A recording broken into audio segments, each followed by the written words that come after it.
तो क्वेश्चन पढ़ा है किसी ने? Have you read the question? कोई बता सकता है मुझे व्हाट हैव वी डू, क्या करना है हम लोगों को? Where can we start from? Everybody has the worksheet? Worksheet है सबके पास? यस और no?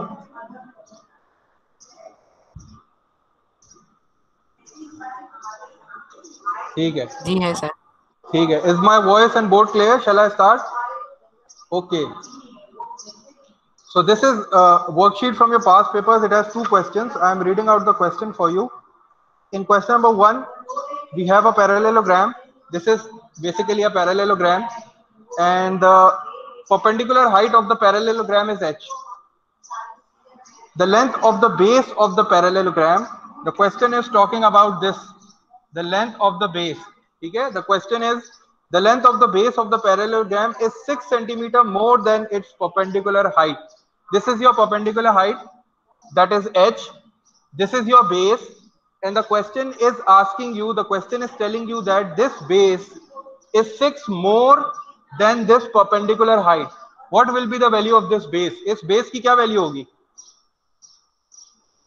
Sir, h plus 6. Zabardast. H plus 6, because h is the perpendicular height, and since this base is 6 more, it means h plus 6.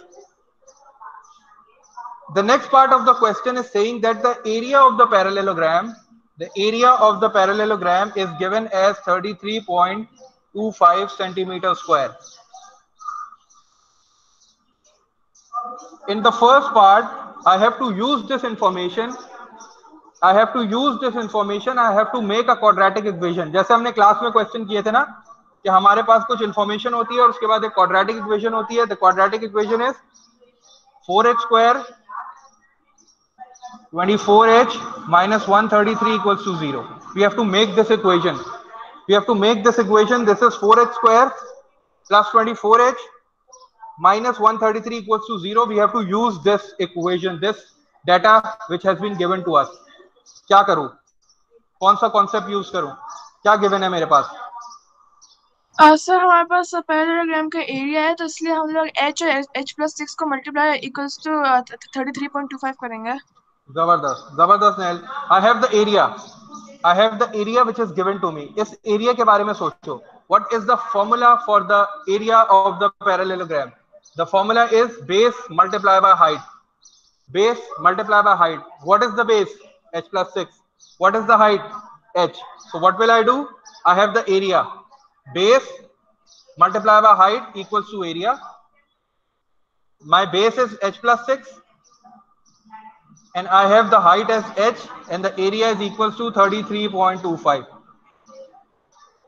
So this is basically the data which has been given. If I simplify it, it will become h square plus 6h equals to 33.25, which is the required equation. ठीक है? अच्छा, ये required equation नहीं है मेरे पास. ठीक है? मेरे पास आ रहा है h square plus 6h equals to 33.25. The required equation is this.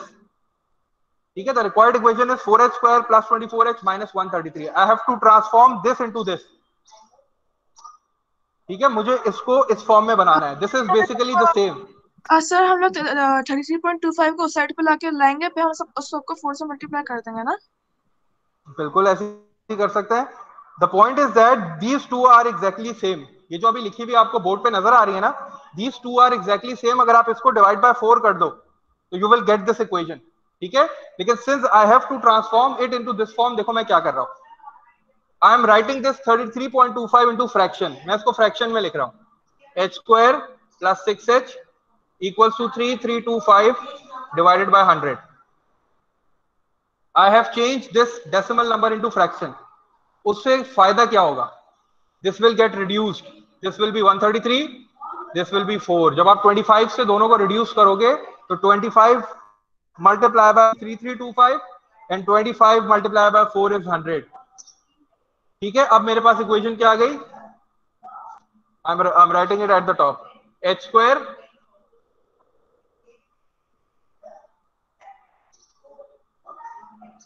Sir जी,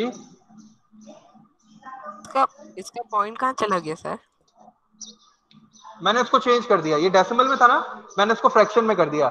मैंने देखा डेसिमल के बाद कितने प्लेसेस हैं? 2, तो मैंने 2 zeros लगा दिया अपॉन 100 लिख दिया। You can convert a decimal number into a fraction like this. For example यहां मेरे पास लिखा है 0.25, 0.25. I can convert this into fraction. How? I will write 25, and how many decimal places? 2. So I will write 100. I can convert a decimal number into a fraction. So I converted 33.25 into a fraction, and after reducing it, it becomes 133 and 4. I will shift this 4 onto this side. मैं 4 को shift कर देता हूँ. My final equation will be 4h square plus 24h minus 133 equals to 0. This will be my final equation, and this is exactly equals to the equation which is already given in the question. तो ये काम मुझे करना था part 1 में। ये काम मैंने कल भी किया था। ठीक है, I have to make an equation.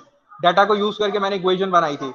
This is the same thing, बिल्कुल उसी तरह का क्वेश्चन था, but this time I have a parallelogram. This is the base of the parallelogram, this is the perpendicular height, area was given to me. I just used the formula for the area of parallelogram, that is base multiplied by height, and I multiplied it and I got an equation, and I just transformed it into a certain form which was given in the question. This was part number 1. ये part number 1 है। ठीक है,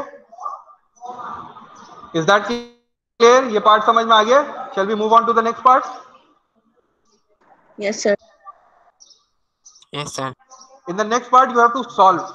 अब आपको solve करना है, ठीक है, and you know how to solve a quadratic equation. कौन सा फॉर्मूला यूज करेंगे सॉल्व करने के लिए? Quadratic formula. चलो जल्दी से स्टार्ट कर दो।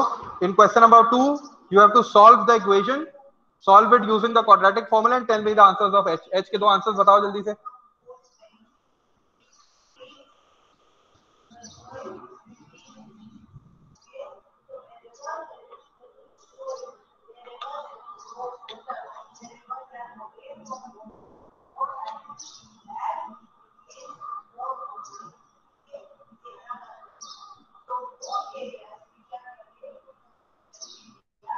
A is 4, B is 24, and C is minus 133. You have the formula S is equals to minus B plus minus B square minus 4AC.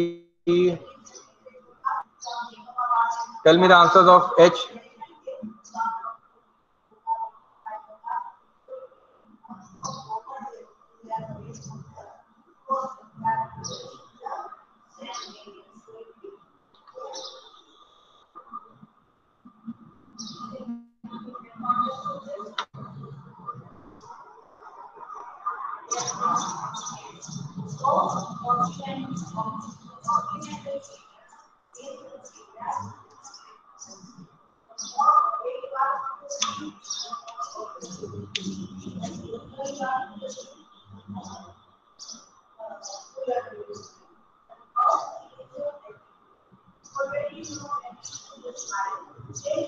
क्या आंसर आ रहे हैं इसके?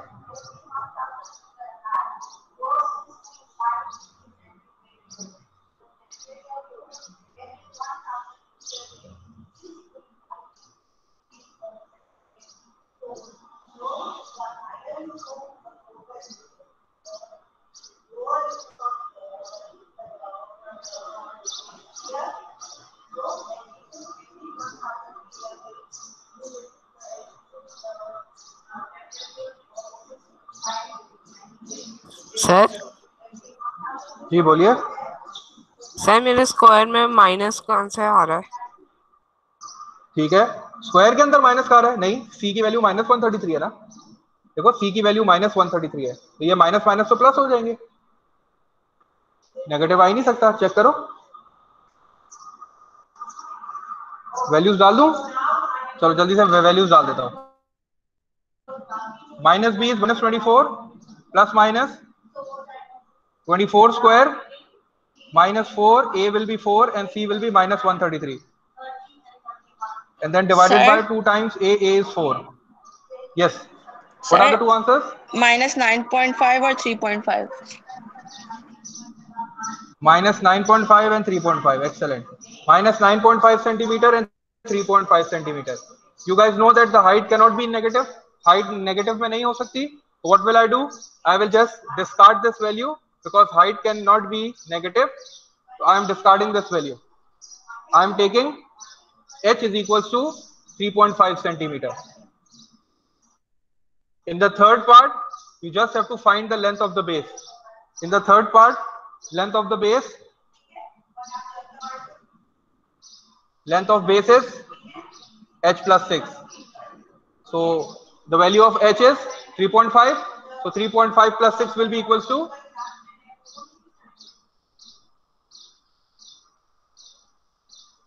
9.5 centimeter. This is the base of the parallelogram.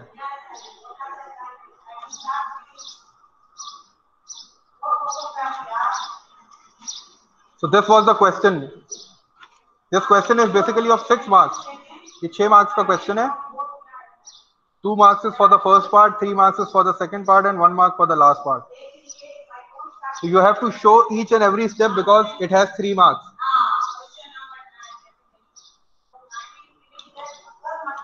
Is question number 1 clear?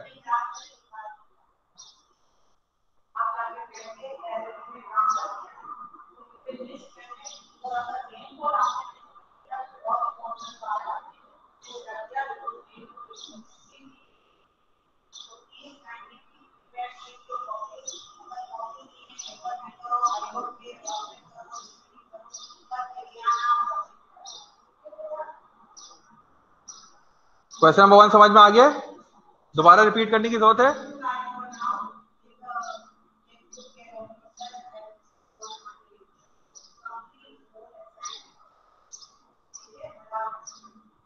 Maria, रिदा, इस question number 1 clear? Should I repeat it? इसको repeat करने की जरूरत है? No, No, sir. sir. Sir question ठीक नंबर है, गुड, 3. शाबाश. Question number 3 of the worksheet में तो it है, अच्छा, part 3. In part 3 you have to find the base of the parallelogram. Just read out part number 3. Part number 3 is saying that you have to find the length of the base of the parallelogram. The length of the base of the parallelogram was h plus 6. We discussed that in the beginning of this question when we draw this diagram. This is h and this is h plus 6, because the question says that the base is 6 more than the perpendicular height. So this will be h plus 6. We have the value of h is 3.5. So we just have to add 6 in it to get the base of the parallelogram. So 3.5 plus 6 equals to 9.5, and that is the answer of third part. ये clear है Azan? जी sir. ठीक, good. Now try out the next question. Read the next question. Sir Think about it. ये आपने 3.5 लिखा है 35. 3.5. This is 3.5 centimeter. This is minus 9.5 centimeter. The height cannot be negative, so we are discarding that value. We are just taking h is equals to 3.5 centimeter. Read out question number 2 of the worksheet and then tell me what to do. I'm just coming in some seconds.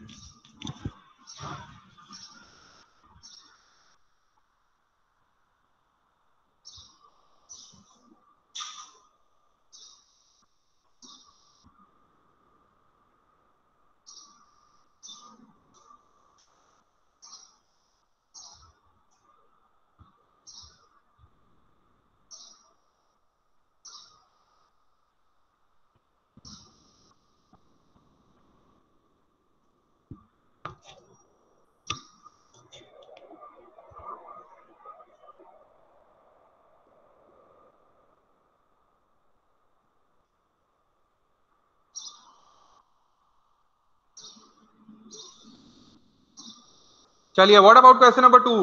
किसी को समझ में आया क्या करना है उसमें? Should I rub this? इसको रब कर दूं? ये मिटा दूं क्वेश्चन? जी sir. What is question number 2 about? Question number 2 में क्या कह रहा है? We have done this type of question in the class. हमने क्लास में इस तरह का एक क्वेश्चन किया था, ठीक है, जिसमें हमारे पास वायर थी that is 200 centimetre. We cut it into two parts, then made two squares. उसमें से squares बनाए थे, याद है? लास्ट टाइम हमने ये क्वेश्चन किया था. जरा मुझे बताओ कि क्या करें इस क्वेश्चन में.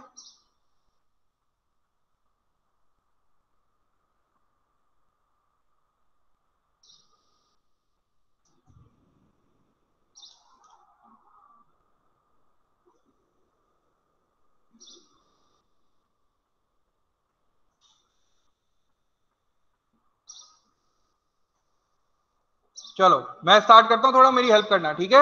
अच्छा, मैं क्वेश्चन पढ़ रहा हूं. We have a piece of wire that is 28 centimetre, ठीक है?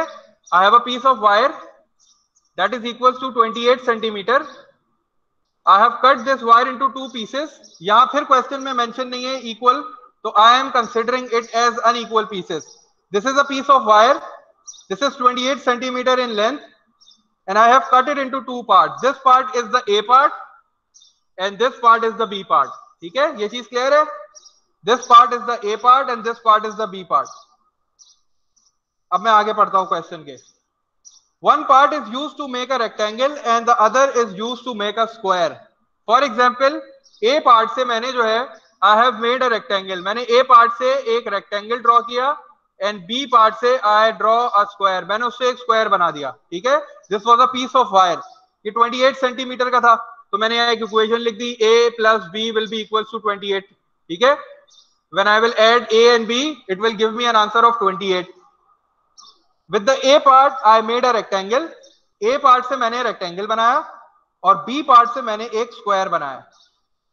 आगे कह रहा है the length of the rectangle is 3 times its width. The length of the rectangle is 3 times its width. The width of the rectangle is x centimeter.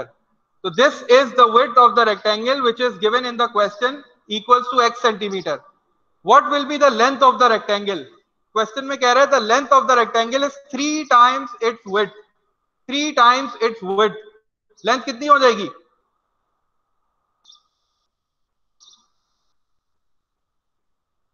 Three x.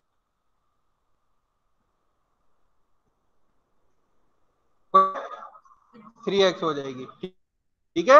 Question में कह रहा है कि दिस इज द विड्थ जो कि x है, तो length of the width, length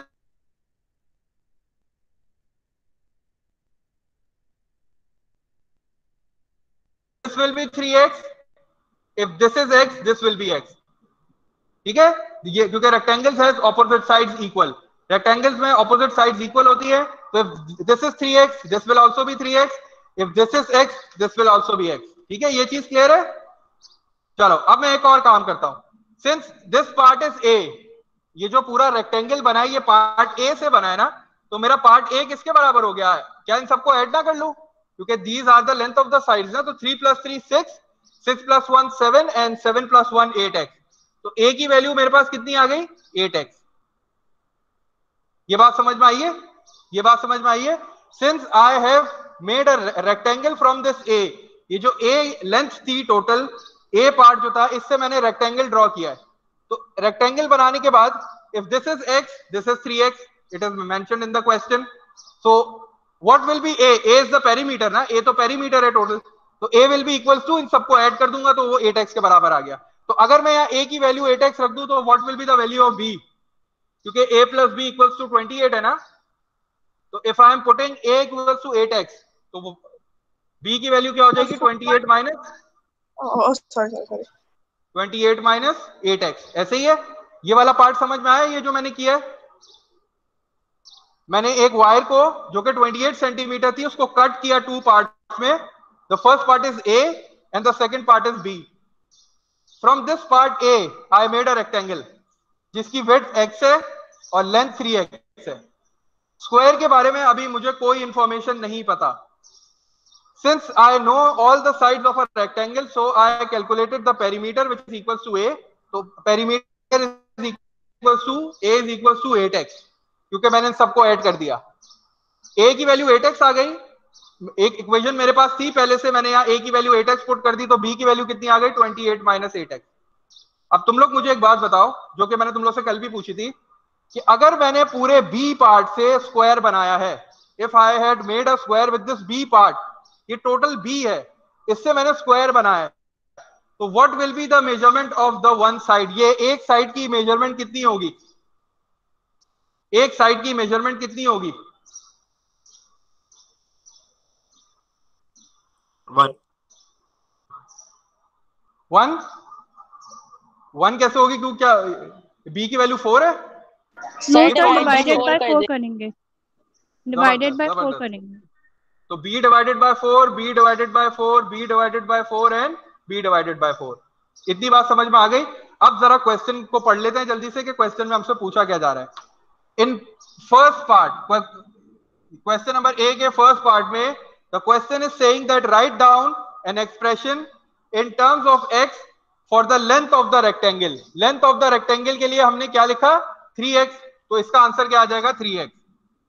ठीक है, we have the expression for the length of rectangle, that is 3x. Part 2 is find and simplify an expression in terms of x for the length of the side of the square. For the length of the side of the square, the length of the side of the square is b upon 4, and I have the value of b, and I have the value of b over here. Square की एक side की length कितनी है? b by 4, और b की value मेरे पास automatically पहले से है। What will I do? I will just right b upon 4 because this is the length of the side of the square. इसको मैं ऐसे इंग्लिश में लिख देता हूं ताकि समझ में आ जाए। Length of the side of square is equals to b upon 4, and I have the value of b 28 minus 8x. This will be divided by 4.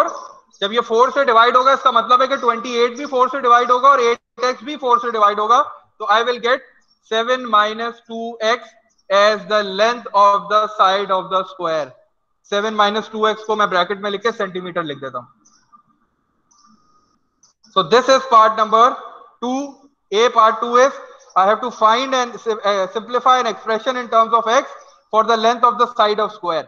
Side of square के लिए मैंने लेंथ निकाल ली, that is 7 minus 2x centimetre. ये बात clear है? ये चीज समझ में आ गई है?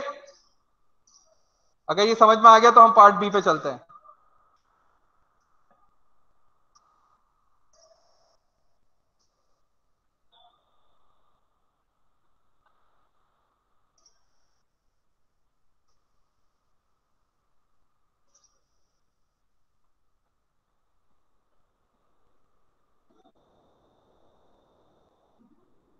सर इसका आंसर क्या है? नजर नहीं आ रहा है यहाँ से।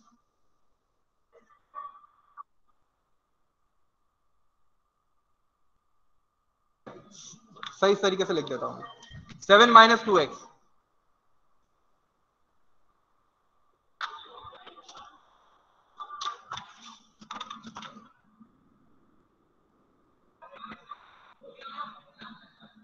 Seven minus 2x centimetre. ठीक है, this is the answer of A part 2।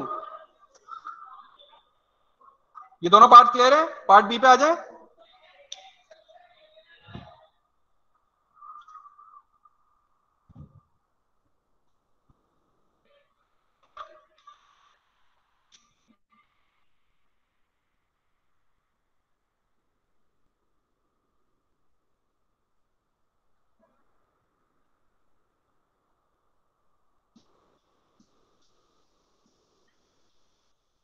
In part B में देखो मुझसे क्या पूछ रहा है। पार्ट बी में अगेन वो मुझे कह रहा है यूजिंग दिस कंडीशन, और कंडीशन क्या है? The area of rectangle is equal to the area of square. Area of rectangle is equal to the area of square. I am using this condition. मेरे पास स्क्वायर भी है, rectangle भी है। This is my rectangle. Area of rectangle is length multiply by x multiply by 3x is the area of the rectangle, and what is the area of the square? Area of the square is side multiplied by side. So I have the side, 7 minus 2x, 7 minus 2x, 7 minus 2x and 7 minus 2x. ऐसी था, ठीक है. 7 minus 2x is the side of the square. So 7 minus 2x multiply by 7 minus 2x. So this is the area of the square. What will I do? This will be 3x square and this will be 7 minus 2x whole square. Open it with identity. ये identity से open करो.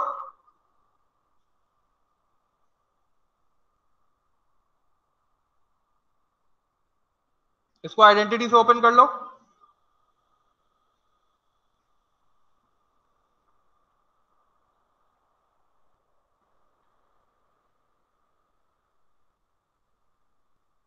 This will be 3x square, 7 square 49 minus twice the product of the two, twice 7 multiplied by 2x 14x, then twice will be 28x and then plus 4x square.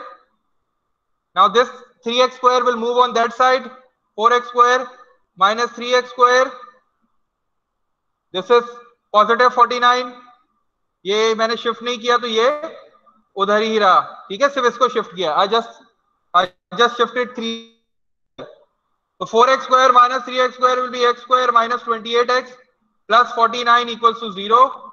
So this is the required equation which is given in the question. Question में मुझे ये equation given थी, मुझे सिर्फ इसको reduce करके मुझे सिर्फ इसको form करना था. And in the last part you just have to solve it. इसको solve कर लो. आपको पता है इसको solve करने का तरीका क्या है. We have the quadratic formula, just solve it. ठीक है. Solve करके मुझे answers बताओ. We have the value of A as 1, B is minus 28 and C is 40.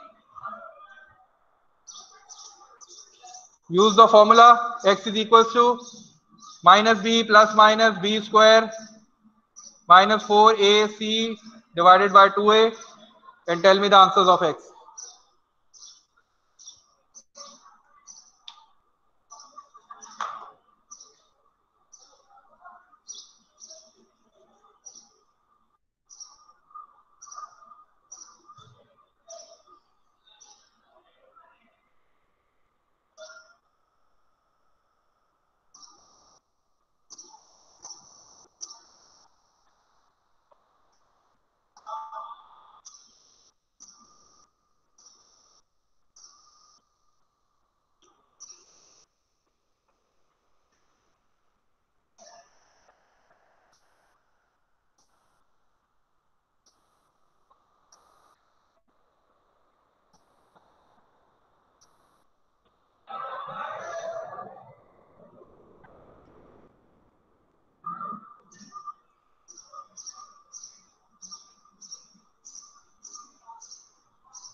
Answers आ गए? मुझे बता दो आंसर्स क्या आ रहे हैं.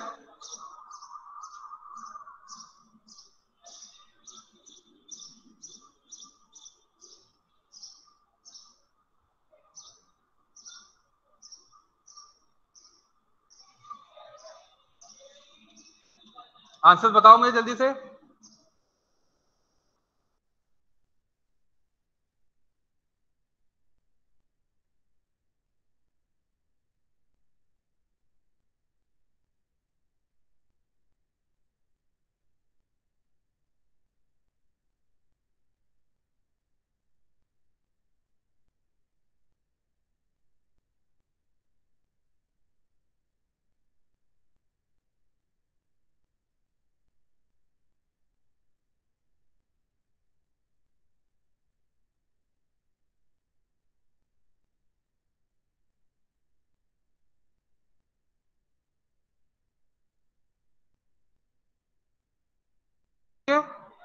आंसर्स आ गए? x के दो आंसर्स क्या आ रहे हैं? जब आप सॉल्व करोगे you have to put the values की जगह पे 1, b की जगह पे -28, c की जगह पे 49. What will be the values of x? दो x के आंसर्स आएंगे. 26 आ रहा है शायद, एक 26 पॉइंट समथिंग आ रहा है. सर एक आ रहा जी है बोलिए बेटा. -26.12 और एक आ रहा है नहीं सर, एक आ रहा है 26 माइनस आ रहा है. सॉरी सर, 26.1 आ रहा है, ठीक है. और एक 1.88 आ रहा है. जी ठीक है, गुड, शाबाश, यही आ रहे हैं दोनों. ठीक है, तो फर्स्ट आंसर इज 26 पॉइंट और हमारे पास जो दूसरा आंसर आ रहा है दैट इज 1.88. ठीक है, दोनों पॉजिटिव आंसर्स आ रहे हैं. तो दैट वाज द क्वेश्चन. इस तरह के क्वेश्चंस जो है वो आपके बिल्कुल पेपर्स में एक्सपेक्टेड है. ठीक है, तो ये थोड़ा सा ट्रिकी था क्योंकि इसमें हमने थोड़ा सा कॉन्सेप्ट जो था वो जो है वो प्रीवियस क्वेश्चन का यूज किया था जो हमने क्लास में किया था. ठीक है, तो ये 5 क्वेश्चंस हम हमारे पास हो गए. ठीक है, अब मैं देख लूंगा अगर और क्वेश्चंस, वरना फिर ये कि इंशाल्लाह we will move on to the next topic that is indices. Indices start कर देंगे अब हम लोग. कुछ पास पेपर के क्वेश्चंस मैं ढूंढता हूं, अगर मुझे मिल जाते हैं तो मैं इंशाल्लाह फिर नेक्स्ट क्लास में एक दो इस तरह की जो है आप लोग को देके फिर then we will move on to the next topic. अभी इसकी अच्छी तरीके से प्रैक्टिस कर लो. You have the past papers, अगर आपके पास हैं तो आप वहां से भी बिल्कुल प्रैक्टिस कर सकते हो. बाकी जो कल वाली क्लास के 3 क्वेश्चंस थे वो भी मैंने रिकॉर्डिंग डाल दी है, नहीं समझ में आया तो वहां से उसको बिल्कुल देख लेना. ठीक है, कोई क्वेश्चन हो तो मुझसे पूछ लो, अटेंडेंस में ले लूं, देन यू कैन लीव. कोई क्वेश्चन है? ये समझ में आ गया सबको? आज थोड़ा सा मीटिंग की वजह से मैंने थोड़ी सी क्लास जो है वो लेट कर दिया, तो sorry for that. Very much for your cooperation.